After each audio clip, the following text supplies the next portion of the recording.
Hello students, today we see the next topic in the chapter amphetamine.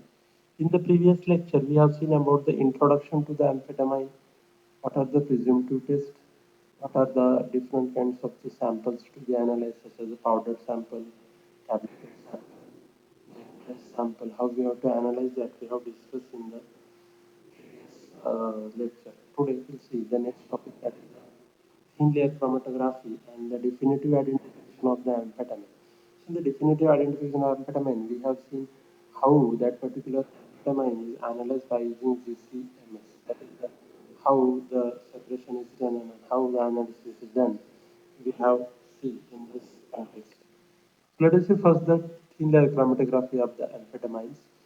So in order that the samples can be tested for the presence of amphetamines, a test solution must be prepared. So as we know that we have performing the thin layer chromatography, we have to first prepare the solution of test sample. So the solution should be dissolved in a suitable solvent. Okay. So in the thin layer chromatography, the sample solvent should be that means solute should be soluble in that particular solvent, and it is volatile in nature. So the samples, generally methanol is commonly used as a solvent and at a sample concentration in the order of the 10 mg per ml. So we have to get the sample of 10 mg per ml concentration. So this allows the fact that many amphetamine samples are a street level.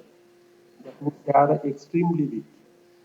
That is between the 2 and 10% amphetamine in the mixture of the adulterants and diluents, giving a solution of approximately 0.2 to 1 mg per ml, namely the concentration at which standards can be prepared.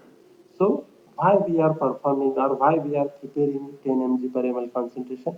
So if there are some kind of derivatives that are present in very less extent, that is around 2 to 10% proportion or concentration, at that time we can have after dilution also we can have such kind of compounds in the range of zero point 0.2 to 1 mg per ml concentration. So that can be easily identified by using thin layer chromatography. That's why we have to uh, use such kind of concentration.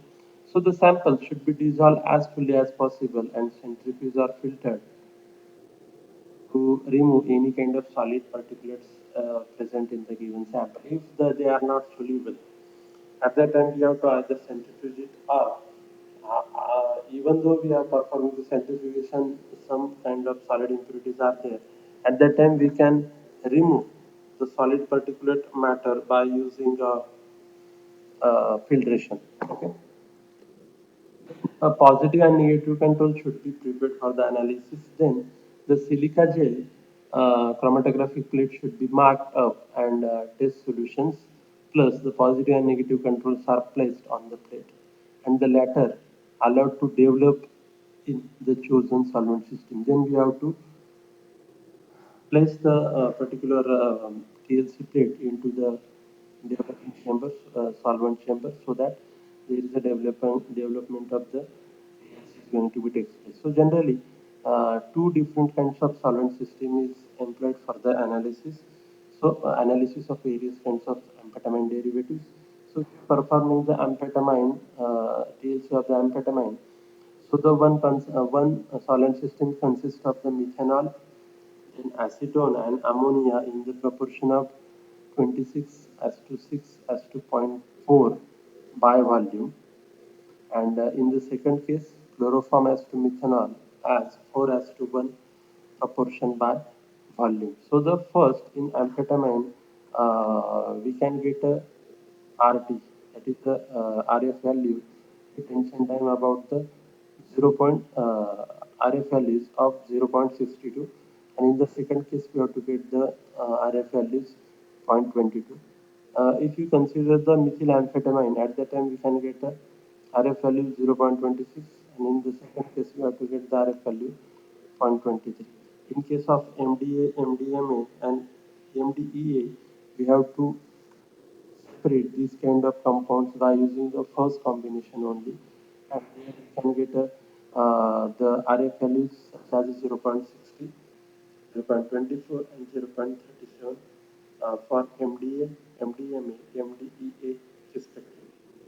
So these are the typical TLC values if you perform such separation by using TLC and using of such kind of solvent systems. So GCMS is preferred method for the identification of the amphetamine. So the we have discussion below centers on the analysis of amphetamine itself. Although the same principles can also be applied to the other members of this class of drug. However, there are a number of problems associated with the gas chromatography analysis of the amphetamine. So, being highly polar in nature, this compound is liable to poor chromatographic behavior, and there should be occurring of the tealing if analytical instrument is not properly clean. Okay, we should see the figure one. So, in addition, while in some GCMS systems it is possible to obtain molecular ion and individual fragments for the amphetamine, you see the figure 2. Under the majority of conditions, amphetamines without ring substitution fragment in the very similar way, sometimes producing little or no molecular ions plus common fragments at M by Z mass to charge ratio 119, 91, 65 and 50. So look at the figure 1. Here there is a chromatographic separation is done, and as we have known that it is some kind of tailing factor is occurred due to the high polarity of the particular amphetamine derivative. That's why. So this is the particular chromatogram. Here we have to get a retention time. Retention time in seconds. So around 320 seconds we have to get a peak of the amphetamine. And due to high polarity, such kind of tailing is occurred with respect to this. Then see about the electron impact mass spectrum of the amphetamine. So in the electron impact mass spectrum of the particular amphetamine, we have to get such kind of peaks. It is a 44, 136. So that 136 should be of the phase peak of that particular sample. Then, furthermore, the highly polar nature of the amino group results in the sorption of amphetamine to surfaces of the GC system components. So, this coupled with often low concentration of the amphetamine in the sample results in the false impression that there is a no amphetamine present in the specimen under investigation. So, in order to alleviate this problem, derivatization can be employed. So, one of the easiest process for the analysis of amphetamine is to derivatize directly with carbon disulfide, and it is the method which finds the wide application in the UK. Generally, what happens? The GCMS is generally employed for the analysis of volatile substances. So, what happens? This particular amphetamine, generally amphetamine having highly polar nature, and that's why it could have some kind of difficulty in the analysis. And if we have to derivatize that given sample and make it volatile and make it somewhat non-polar, at that time there is a proper analysis to be done. So in this case, we have to derivatize the given sample by using the carbon disulfide, and then we have to analyze that particular amphetamine by forming its isothiocyanate. Okay. So for bulk and trace samples, this is achieved by dissolving the materials in the swab, that is the trace sample, or approximately 2 mg of the specimen in a zero point 0.1 ml of the ammonical methanol and adding zero point 0.2 ml of the carbon disulfide to the mixture. It should be roughly shaken and then allowed to stand at room temperature for at least 30 minutes. So in this way, there is a derivatization is to be takes place. So whenever there is a derivatization is to be takes place, we can analyze the given sample by using this.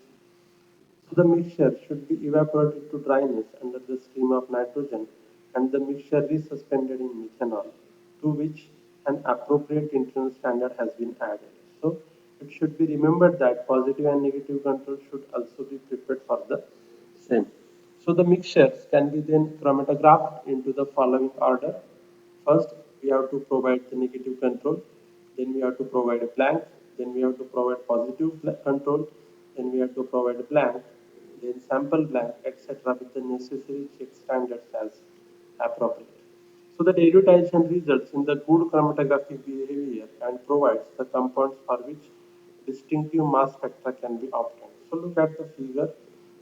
In the figure, there should be the chromatograph. Okay, so this is the chromatograph which should be obtained. So the first, whenever we have performing the GCMS analysis by using derivatized amphetamine with the CS2, that is the NCS derivative of the standard trace samples of the amphetamine. So first we can get a, this is the GC of the amphetamine derivative and derivatized with CS2, and here we can get the particular peak at 585 seconds. Okay.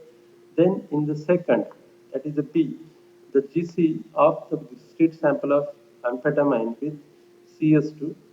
Here we have to get uh, another peak around 845 seconds. We have to get a caffeine peak, and at 585 we can get a our analyte of interest, that is the amphetamine.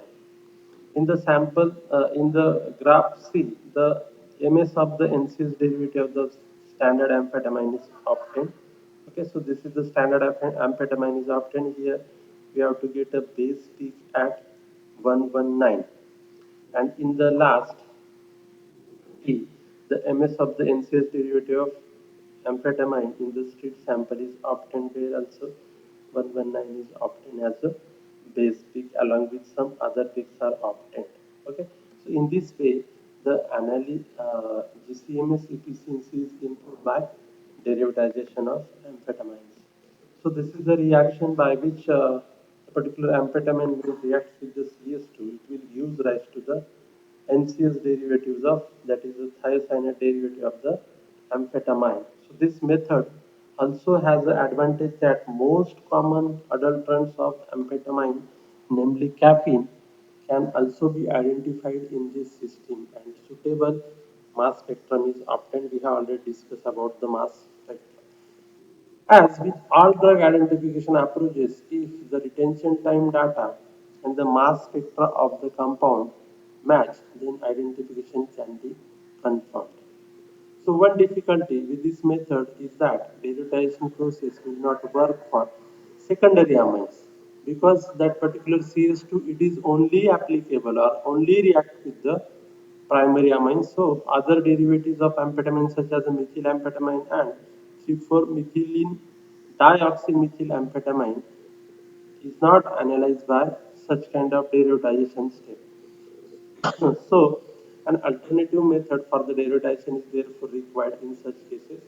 So, one such technique is the derivation of the amphetamine sample with the heptafluorobutyric anhydride.